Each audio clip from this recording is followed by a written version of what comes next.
120 secondes avec les montres suisses Certina, certina.com. 120 secondes, l'invité de Vincent Veillon. Le Conseil national a adopté la semaine passée à une courte majorité une déclaration qui demande que le Conseil fédéral autorise la réouverture des restaurants le 22 mars prochain.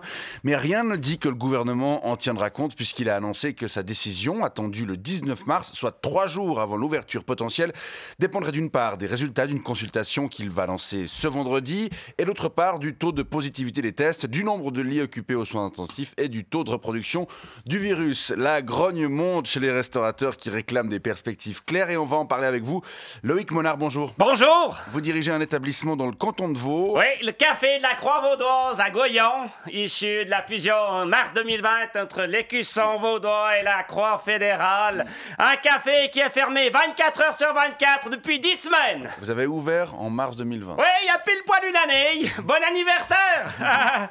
Et sur 52 semaines d'exploitation, il y en a 23 où j'ai été fermé. Alors vous me direz, c'est même pas la moitié, il y a quand même pas de quoi pleurnicher, ou bien? Comment vous tenez le coup? Mais nickel! C'est temps, je suis très occupé à me dépatouiller avec l'administration pour obtenir qu'ils me versent les RHT auxquels j'ai droit. Je fais aussi pas mal de correspondance avec la caisse AVS et puis la TVA pour leur expliquer que je vais pas pouvoir payer tout de suite leurs factures vu que j'ai plus un rond sur mon compte. Ouais. Et puis j'écris aussi des gentilles lettres aux propriétaires du bâtiment où se trouve mon bistrot pour leur remercier qu'ils me foutent pas tout de suite dehors à coups de pied au cul et pour lui dire que je paierai mes arriérés de loyer. Dieu sait que! Non, c'est super, mes journées sont bien remplies. Bon, parce qu'on rappelle que si une partie du salaire des employés de la restauration est prise en charge par le chômage partiel avec le mécanisme des RHT... Ouais, mais moi, comme plusieurs de mes collègues, on n'a rien touché depuis le début de l'année. Mais ma foi, hein, c'est normal, ils doivent être un petit peu surchargés, l'équipe, Alors, on ne veut pas. Il y a les RHT pour ceux qui ont la chance de les toucher, mais la TVA et les charges sociales, elles restent dues. Ouais, puis ça aussi, c'est normal, hein. C'est pas la faute de l'administration fédérale des contributions s'il y a cette épidémie. Et puis pareil pour la VS, hein. C'est pas leur faute, alors nous, ma foi, on n'a qu'à payer, et puis c'est tout, hein.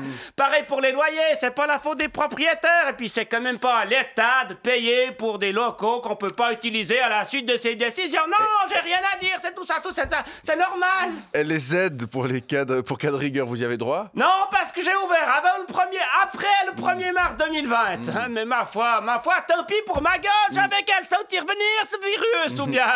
On vous sent un peu remonté quand même. Hein. Mais non, pourquoi? Non, cette crise, c'est une magnifique opportunité de nous réinventer. Hein?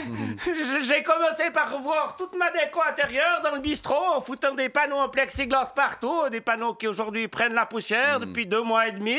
J'ai aussi eu la chance de me diversifier, hein, en lançant un service de vente à l'emporter et puis de livraison qui me permet largement de payer mes factures d'essence.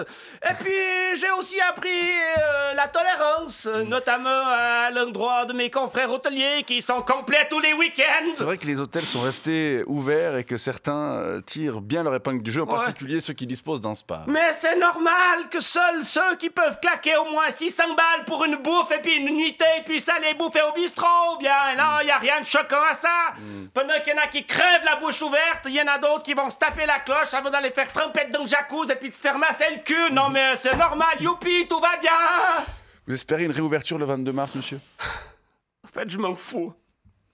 Tout ce que je veux, moi, c'est savoir où on va. Et puis pouvoir payer mes putains de factures. Voilà ce que je veux. Alors, soit on nous laisse bosser, soit on nous explique clairement qu'on pourra pas rouvrir avant l'été, mais alors, bordel, on nous indemnise correctement. Ouais. Autrement dit, avec un peu plus que de quoi nous acheter une corde. Bon, en tout cas, on vous tient les pouces, Loïc Monard. On se réjouit de pouvoir venir nous asseoir à votre table à Goyon. Ouais, je fais la langue. Ouais, et vous la tirez un peu aussi. Ouais, mais sans les capres. Bonne journée. Merci, pareil.